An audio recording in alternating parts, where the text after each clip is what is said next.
Welcome to Sweet Life Beat Life. We hope this video helps. You start by confirming essentials: battle talent updated, mixed reality runtime installed, and your headset paired. Open developer mode and enable camera pass-through now. This gives real-world feed. Next, set refresh to 60 Hz or higher and perform 1/2 IPD calibration so virtual and physical align. While you do that, make sure controllers and tracking cameras are unobstructed. Once done, save preferences and relaunch the game so the mixed reality modules load cleanly. You now configure the Mr. Capture settings inside Battle Talent. Open Video, then Mixed Reality, and activate Capture.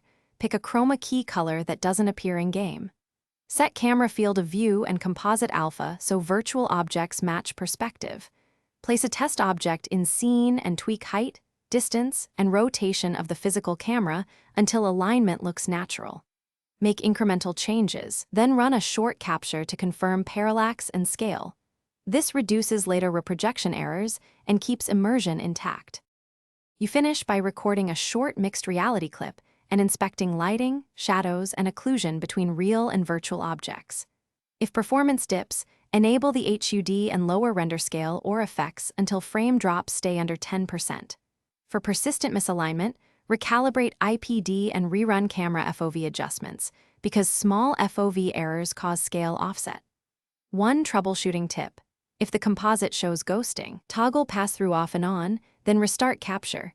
That often clears camera. Thanks for watching. Consider subscribing if we helped you.